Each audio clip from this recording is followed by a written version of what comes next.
नमस्कार दोस्तों, सुरेन हिंदी क्लास में आप सभी का स्वागत है। आज हम पढ़ेंगे हिंदी साहित्य इतिहास लेखन की परंपरा का दूसरा भाग। और हमने पहले भाग में जो महत्वपूर्ण इतिहास ग्रंथ हैं और उनसे संबंधित जो तथ्य हैं वो हमने पढ़े हैं। और लगभग 1940 तक जो प्रकाशित थे हमने उनको पढ़ा है, लेकिन उनमें से एक जो है वो बचा हुआ है।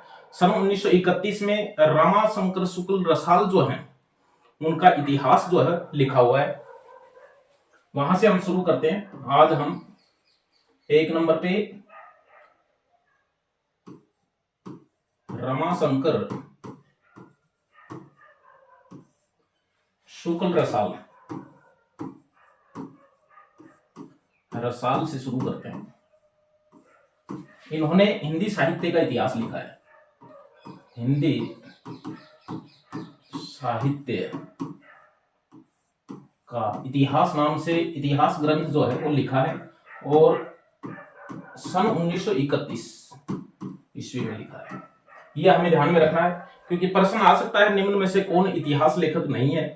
तो ये हमें पता होना चाहिए कि सन 1931 में जो है वो रमाशंकर शुक्ल रसाल ने जो है वो हिंदी साहित्य का इतिहास नाम से इतिहास ग्रंथ जो है वो लिखा था। इसके बाद में हम मोतीलाल मेनारिया जी की बात कर लेते हैं। मोतीलाल मेनारिया और राजस्थानी भाषा का इतिहास जो है वो इन्होंने लिखा है और 3 पुस्तकें जो है वो इनकी मिलती हैं। राजस्थानी साहित्य की रूपरेखा, राजस्थानी साहित्य की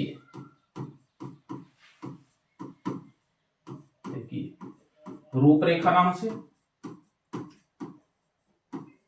रूपरेखा, और राजस्थानी भाषा और साहित्य, राजस्थानी भाषा और साहित्य।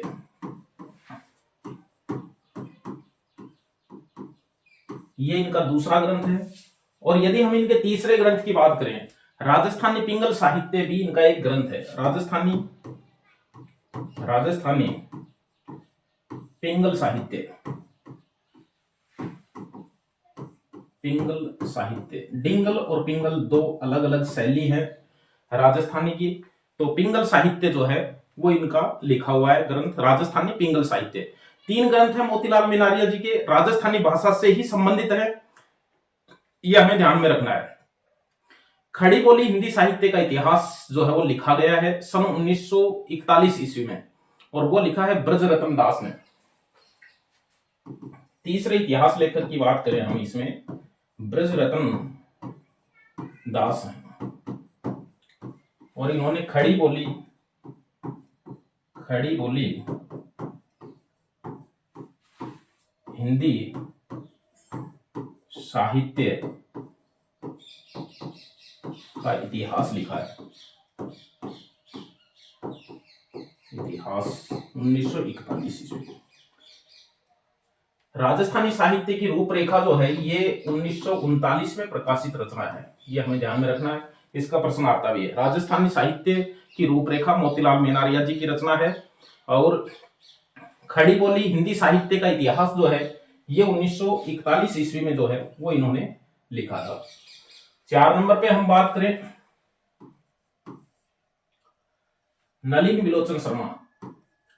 नलिन विलोचन शर्मा, और इन्होंने ग्रंथ जो लिखा है उसका नाम है साहित्य का इतिहास दर्शन।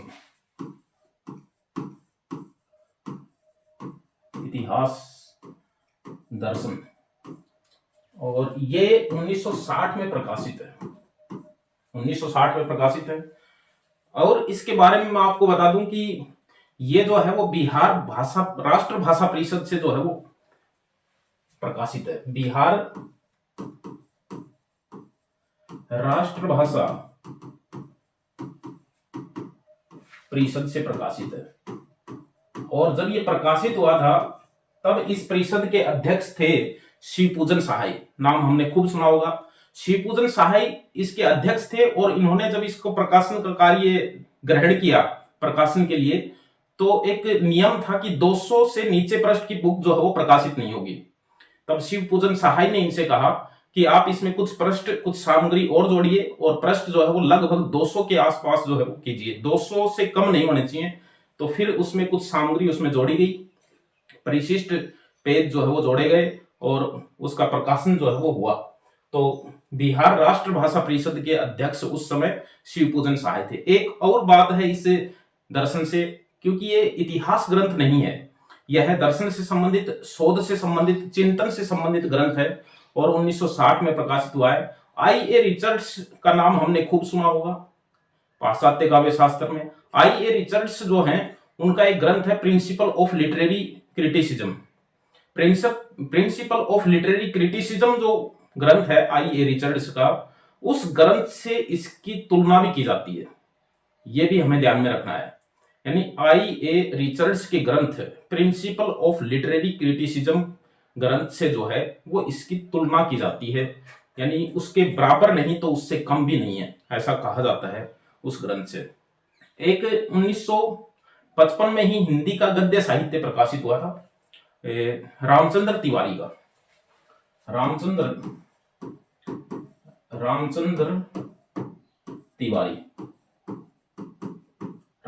तिवारी का हिंदी का गद्य साहित्य बहुत अच्छी किताब है, पढ़नी चाहिए, नहीं है तो मंगवानी चाहिए, ऑनलाइन मिल जाती है। और गद्य साहित्य यदि हमें पढ़ना है तो यहीं से पढ़ना चाहिए। रामचंद्र तिवारी की 1955 में प्रकाशित हुई। अब भी संस्करण खूब निकलते हैं और लगभग हिंदी से तैयारी करने वाले लोगों के पास ये है भी, जो पुराने हैं उनके पास है, क्योंकि इसके बाद में जो भी ग्रंथ या किताब प्रकाशित हुई है तो इस पुस्तक का बहुत सहयोग लिया जाता है और डिटेल से जो भी गद्य की रचनाएं हैं उनके कथा वस्तु भी जो है वो इसमें संक्षिप्त रूप में दी हुई है। तो बहुत अच्छा ग्रंथ है, हमें पढ़ना भी चाहिए। हिंदी का गद्य साहित्य जो है वो हमें इस पुस्तक से पढ़ना चाहिए, और नहीं है तो मंगवा लीजिए, मिल जाती है। गणपति चंद्र गुप्त जी ने हिंदी साहित्य का वैज्ञानिक इतिहास लिखा है। गणपति चंद्र गुप्त जी ने हिंदी साहित्य का वैज्ञानिक इतिहास लिखा है। वैज्ञानिक इतिहास कब लिखा है? 1965 ईस्वी में लिखा है, 1965 में, ये याद रहना चाहिए। सन 1965 में हिंदी साहित्य का वैज्ञानिक इतिहास जो है वो गणपति चंद्र गुप्त जी ने लिखा है। 7 नंबर पे यदि हम पढ़ें, 7 नंबर पे विश्वनाथ प्रसाद मिश्र की रचना पढ़ते हैं, इतिहास ग्रंथ प्रसाद मिश्र, और इन्होंने हिंदी साहित्य का अतीत नाम से लिखा है। हिंदी साहित्य का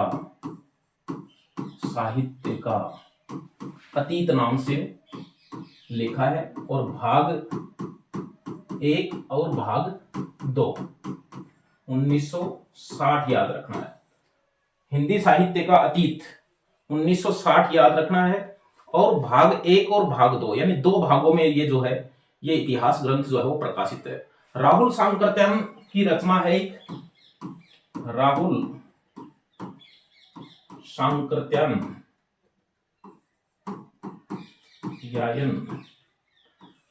हिंदी काव्यधारा, हिंदी काव्यधारा 1945 में ये रचना जो है वो प्रकाशित हुई थी। हिंदी काव्यधारा 1945 में राहुल सांकृत्यायन की एक रचना है जो हमें याद रखनी चाहिए। अब हम नगेंद्र की बात करते हैं। नगेंद्र ने जो इतिहास संपादित किया है, लिखा नहीं है, ये ध्यान में रखना है। हिंदी साहित्य का इतिहास,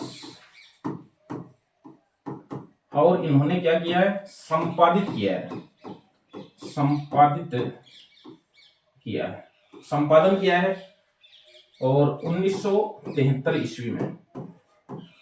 अब ये प्रश्न आता है कि निम्न में से कौन इतिहास लेखक नहीं है।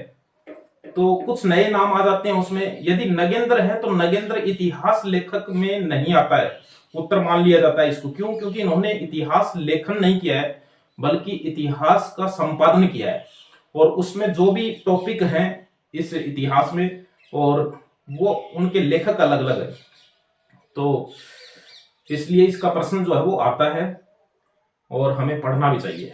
देखो, जो जो इतिहास पढ़ने के लायक है वो मैं आपको बता रहा हूं कि हमें ये पढ़ना चाहिए। इससे प्रश्न आते हैं, इससे कथन भी आते हैं, और इनके खुद के जो टॉपिक लिखे गए हैं उनसे भी कथन आते हैं, और रीति काव्य की भूमिका इन्होंने जो किताब लिखी है उससे भी जो है वो कथन आते हैं, लेकिन हम उसको पढ़ नहीं सकते हैं। राम स्वरूप चतुर्वेदी, राम स्वरूप चतुर्वेदी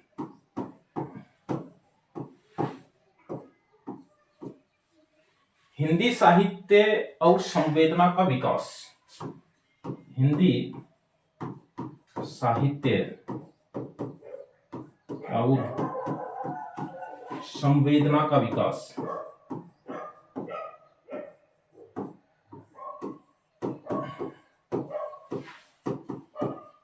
1986, ये याद रखना है। और इससे कथन आते हैं, कथन आते हैं, लेकिन बहुत ही बारीक अक्षरों में लिखी गई किताब है, और पढ़ने तो हमें चाहिए, लेकिन इतने ग्रंथ, इतिहास ग्रंथ पढ़े नहीं जा सकते हैं, लेकिन उससे कथन जो है वो जरूर आते हैं। यदि संवेदना शब्द आ जाता है किसी कथन में तो वो रामस्वरूप चतुर्वेदी जी का ही है, ये भी ध्यान में रखना है हमें। हिंदी साहित्य और संवेदना का विकास, यदि इससे कथन कोई आता है तो देखिए, इस इतिहास के जो शीर्षक में संवेदना लिखा हुआ है, उस संवेदना शब्द से संबंधित कथन जो है वो ज्यादातर पूछे जाते हैं। तो हमें ये ध्यान में रखना है। 1986 में जो है ये प्रकाशित हुआ था। 11 नंबर पे हम इतिहास लेखक की बात करें, विजयेंद्र स्नातक, विजयेंद्र स्नातक हिंदी साहित्य का, हिंदी साहित्य का इतिहास लिखा है।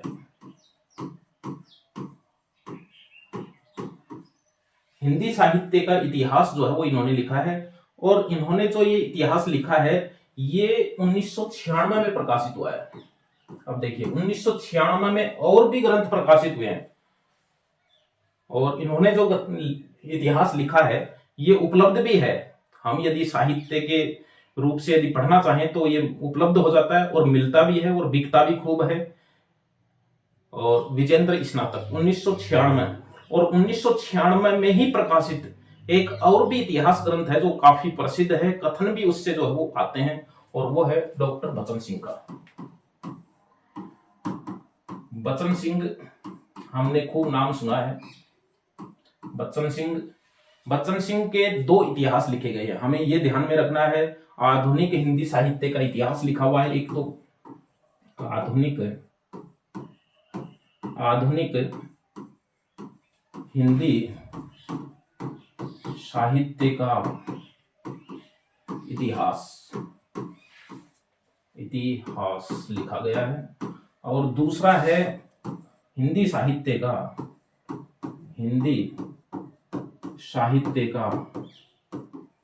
दूसरा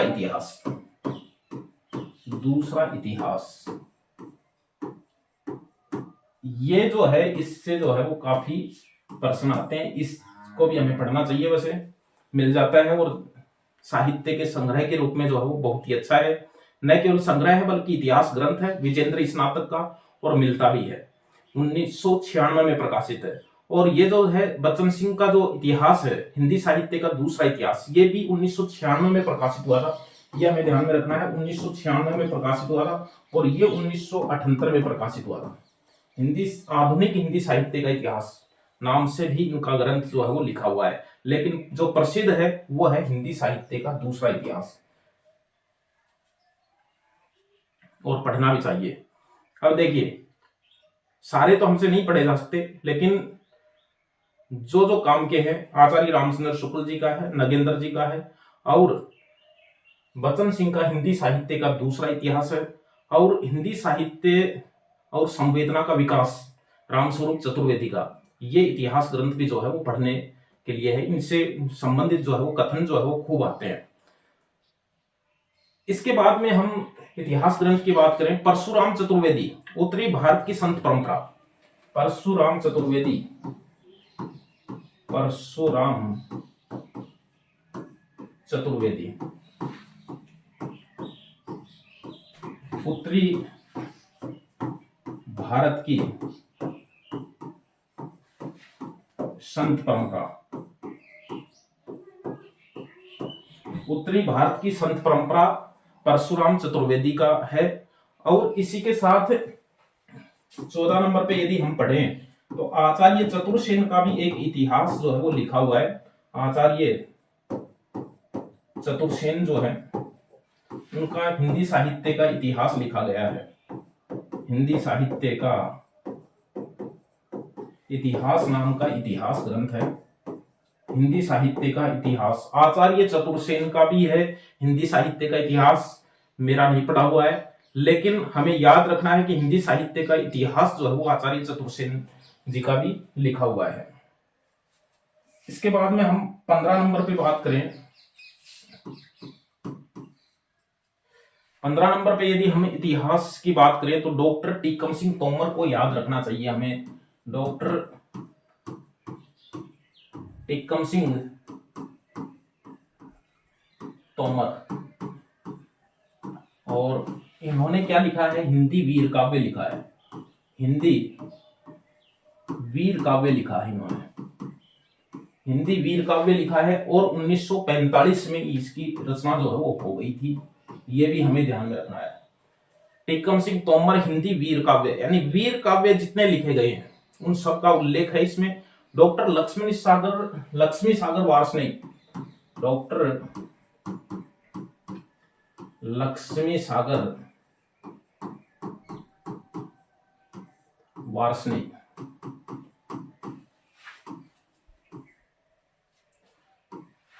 आधुनिक हिंदी साहित्य नाम की पुस्तक जो है वो इनकी लिखी हुई है। आधुनिक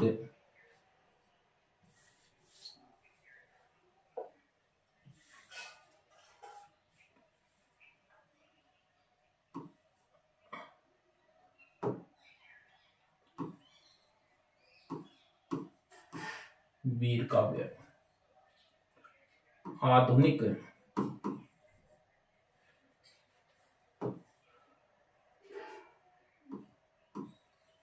आधुनिक हिंदी साहित्य, ये देखिए आधुनिक हिंदी साहित्य जो है वो है।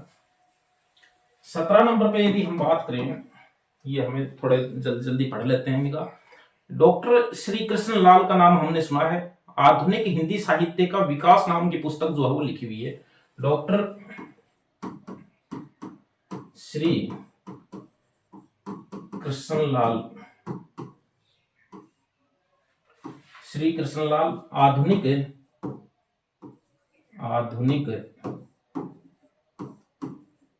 हिंदी साहित्य का विकास नाम की पुस्तक जो है वो लिखी हुई है। हिंदी साहित्य का विकास, ये हमें ध्यान में रखना है। हिंदी साहित्य का विकास, हिंदी उपन्यास का इतिहास जो है वो 2002 में प्रकाशित हुआ है। डॉक्टर गोपाल राय जो है वो हिंदी उपन्यास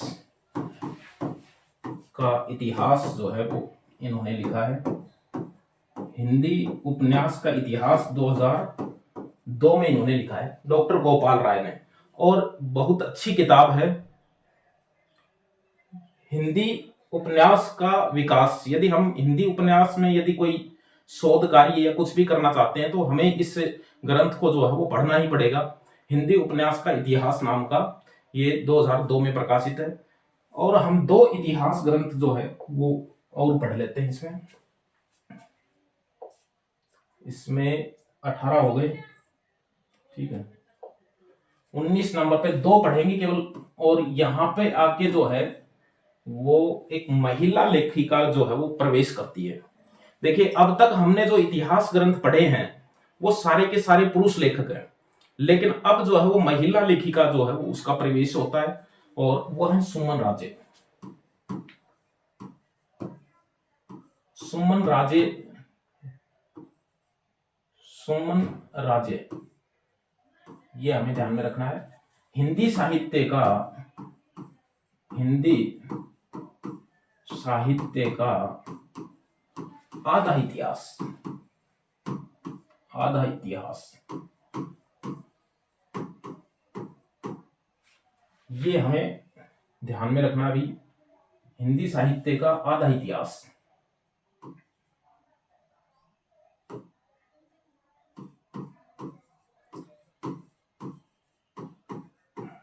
आधा इतिहास। और कब प्रकाशित हुआ? 2003 में, 2003 में प्रकाशित हुआ।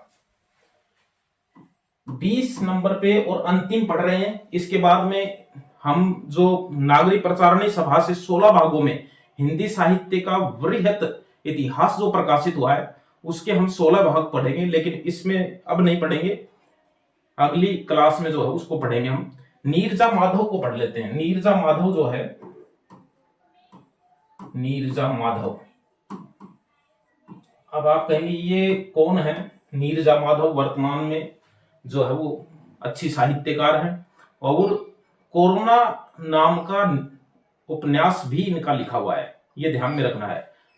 और नाम से हमें पता चलता है कि नया है, ठीक है ना। कोरोना नाम का उपन्यास जो है वो इन्होंने लिखा है। हिंदी साहित्य का ओझल नारी इतिहास, हिंदी साहित्य का, हिंदी साहित्य का ओझल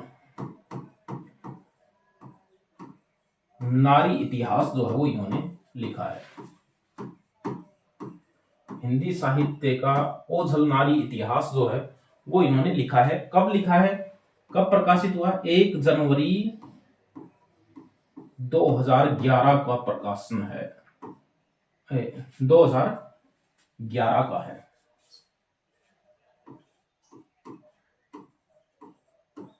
1 जनवरी 2011 को सम्यक प्रकाशन से ये प्रकाशित हुआ है। और इसमें 1857 से 1947 ईस्वी तक के आजादी के आंदोलन और साहित्य, आजादी के आंदोलन और साहित्य का सामंजस्य है।